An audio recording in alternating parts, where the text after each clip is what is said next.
জানুয়ারি ফেব্রুয়ারি মার্চে রোজা ছিল, কাঁদতে কাঁদতে কাঁদতে কাঁদতে ইমাম সালাম ফিরে ফেলতেন, হাজার হাজার মুসল্লি মাটিতে পড়া লুটায় কখনো কাঁদতে থাকতেন। চোখের পানি কোথায় গেল? স্বাধীন তো হলো না, 1.5 লক্ষর মতো মানুষ মারা গেল। সন্দ্বীপের মানুষ ওরা শীতে মরে যাবে, কেননা ওদের ওইখানে কাফনের কাপড়ের শর্টেজ, কাফনের কাপড় নাই। ওরা বাড়ির কম্বল পেঁচায় লাশ দাফন করতেছে। ওরা নেটে ছাড়ছে যে আমাদেরকে কোনো সাহায্য করতে হবে না, আমাদেরকে শুধু কাফনের কাপড় দাও। আমরা ঘরের কম্বল পেঁচায় দাফন করতে করতে কম্বল শেষ হয়ে গেলে আমরা শীতে এমনি মরে যাব, আমাদেরকে মারতে হবে না। 30 লক্ষ মানুষ আকাশের নিচে, দোয়া তো কম হইতেছে না, যায় কোথায়? একটু ভালো, এইখানে একটু বুঝে আসবে, ওইখানে একটু বুঝে আসবে। কালকে এই চেহারাটা কি করে দেখাবেন? আল্লাহ যদি বলে তোকে তো আমি 3-3 বার নির্বাচিত করলাম, মানুষ হিসাবে একবার করলাম, মুসলমানের ঘরে আরেকবার করলাম, উম্মতে মুহাম্মদী হিসাবে 3য়-বার তোমাকে নির্বাচিত করলাম। এই 4টা জিনিসের জবাব আমাকে দেন আপনারা, যে মুসলমান ইসলামের ছাপ নাই, উম্মত নবীর আদর্শ নাই, কোরআন দিছে চুমা নাই, মসজিদ দিছে মুসল্লি নাই, জমিন চিৎকার দিতেছে। আমি আমার জীবনের কাহিনী আপনাদেরকে শোনাইতেছি। 2008 যখন আমি ইউরোপ সফর চলতেছিল, তো জাবালে তারেক বিন জিয়াদ ওইখানে যখন পড়ছি, যেই পাহাড়ের উপর দিয়ে তারেক বিন জিয়াদ স্পেনে ঢুকছেন স্বাধীনভাবে, ইসলামের প্রসার যখন ইউরোপে ঘটে, ওই পাহাড়ের উপরে মসজিদ আছে। 800 বৎসর মসজিদ ছিল, 800 বৎসর। 2008-এ যখন আমরা শিপ দিয়ে যেতেছিলাম, তো শিপ টার্নিং নিতে যায়, 14 তলা শিপ টার্নিং নিতে যায় ওই পাহাড়ের নিচে, সমুদ্রের বিলকুল পারে, 10 থেকে 15 মিনিট সময় লাগে। আমি দাঁড়ায় দাঁড়ায় দেখতেছিলাম, ওই মসজিদ দেখতেছিলাম। এখন মসজিদ না, এখন গির্জা। ঘন্টি, এখন ঘন্টি বাদ, আমি চোখে দিকে বলতেছি, শুনে না। আমি যখন নিচে দাঁড়ায় দেখতেছিলাম, শিপের ছাদে দাঁড়ায়, আমার মনে হইতেছিল মসজিদ আমাকে বলতেছিল মসজিদই, কিন্তু গির্জায় রূপান্তরিত। মসজিদ যেন আমাকে বলতেছিল যে এখনো কি দুনিয়ায় মুসলমান আছে? নাইলে যেখানে 800 বৎসর আজান হইতো, এখন ওইখানে গির্জার ঘন্টি বাজে। মসজিদ আছে, মুসল্লি নাই।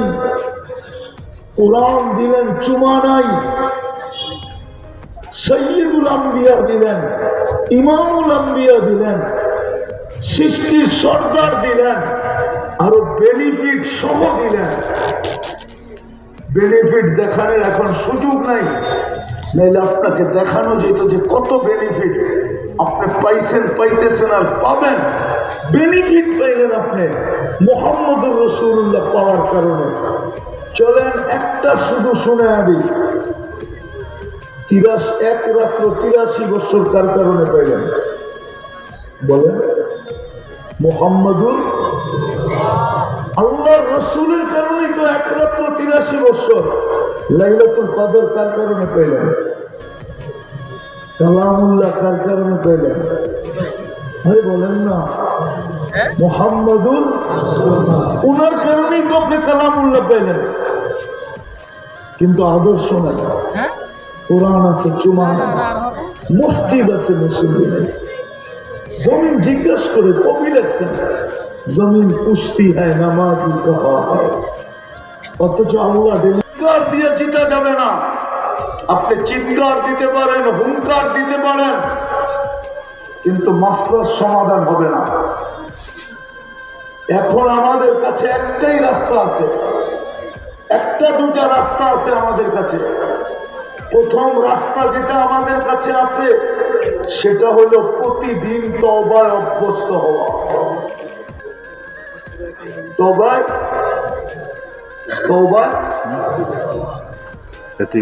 অভ্যস্ত হওয়া। আপনি আসবাব দিয়ে জিতবেন, শুধু তওবা। এটা এই জন্য বলতেছি, এই কাপড়টা 6 বার সুদে ডুব দিছে। বিশ্বাস হয় না? আমি বলে দেখাবো। যে তুলা চাষ করছে ও লোন নিয়ে চাষ করছে, যে তুলা ইম্পোর্ট করছে ও এগ্রি আগে ভাগে ও ব্যাংকের থেকে সুদে এলসি নিয়ে ও এলসি করছে। ব্যাংকের নিয়ম এরকম, ইম্পোর্টের নিয়ম এরকম।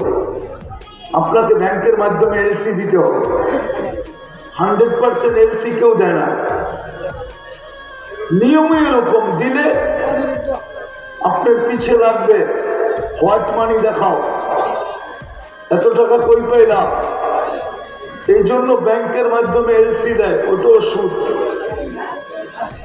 যে তুলার থেকে সুতা বানাইছে মেইল করছে সেও সুদের টাকা দিয়া। যে সুতার থেকে গেরে বানাইছে ও সুদের টাকা দিয়া। যে গেরের থেকে ডাইং করছে, ডাইং বুঝেন, কালার করছে, ও সুদের থেকে। সর্বশেষ যে ফিনিশিং করা বাজারজাত করছে ওই ফ্যাক্টরিও সুদে দেওয়া। 6 বার সুদে ডুব দিছে। এই জন্যই তো দোয়া মাথার উপরে ওঠে না। আপনি যতই বলেন আমি হালালটা করবে কিনা থাকি, এটা হালাল টাকা দিয়ে কিনার আগেই 6 বার সুদে ডুব দিছে।